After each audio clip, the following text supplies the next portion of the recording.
আসসালামু আলাইকুম। আশা করি আপনারা সকলে অনেক অনেক ভালো আছেন। তো আলহামদুলিল্লাহ আল্লাহর রহমতে আমি অনেক ভালো আছি। তো আজকের আবার নতুন একটা কবুতরের ব্লগ ভিডিওতে আপনাদের স্বাগতম। যারা আমার এই চ্যানেলটিকে এখনও সাবস্ক্রাইব করে দেননি, সাবস্ক্রাইব করে দেবেন।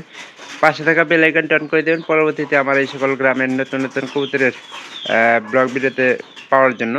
তো কেউ আমার এই ভিডিওগুলো মিস করবেন না। আশা করতেছি আপনারা সম্পূর্ণ ভিডিও দেখবেন, ভালো লাগবে।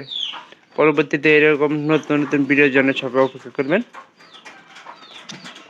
তো আজকের যে ভিডিওটা সেটা হইতেছে যে আমার এই গিয়াচন্ডী কবুতরের ঘর নিয়ে। কবুতরের ঘর কিন্তু এটা আগেও দেওয়া হয়েছিল, কিন্তু এটা ঠিকভাবে থাকতে পারতেছে না। কারণ সবগুলা কবুতর যার যার দখলে ঘর নিয়ে গেতেছে গা। তো এটা কিন্তু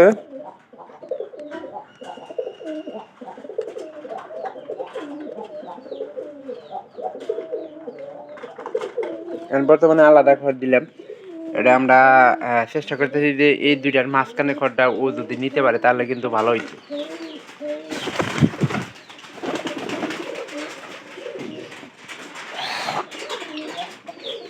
আর বর্তমানে এটা ঠান্ডা কিন্তু প্রায় মোটামুটি ভালো হয়ে গেছে গা।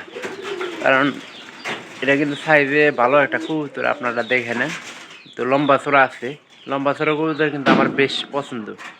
তো কালকে একটা কবুতরের খোঁজ পাই না, সেটা হলো যে আমাদের এই যে এই ঘরের যে পাড়িটা, এই ঘরের পাড়িটার কিন্তু কালকে খোঁজ আমরা পাই নাই। তো এখন একটু খাবার টাবার দেওয়া দরকার, দিলেই মনে করেন যে কয়টা কবুতর আছে কয়টা কবুতর নাই সেটা খোঁজ পাওয়া যাবে।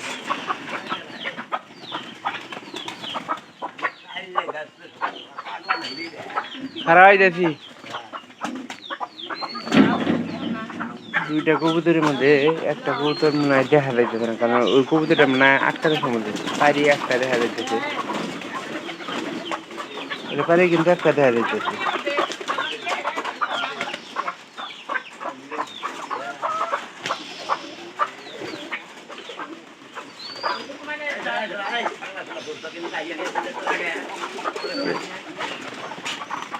এটা পারিটা হয়তো কেউ আটকাইছে, নারী কিন্তু বাড়িতে কিন্তু ঠিকই আসতো। আর পারিটা আমি কালকে গতকাল রাত থেকে দেখতেছি না। আমরা একটু খোঁজখবর নিয়ে দেখি যে এখানে থাকলেও কিন্তু আমরা খোঁজখবরটা পাইতাম ঠিক মতো। আর আমাদের এই যে ৩য় নাম্বার ঘরের কুকুর বাচ্চাটা দেখি, বাচ্চাটা কিন্তু মোটামুটি আল্লাহর আমাদের স্বাস্থ্য ভালো হইতেছে। আর এটা নিয়ে একটা আশা আছে যে এটা ভালো একটা দামে বিক্রি করে দেবে, দুধ দিয়ে বাইসা থাকি। এই খবরের একটু খোঁজখবর নেই। তো ভালো থাকবেন সবাই, দেখা হবে পরবর্তীতে আবার অন্য কোনো ভিডিওতে অন্য কোনো বিষয় নিয়ে। সবাইকে ধন্যবাদ, ভালো থাকবেন।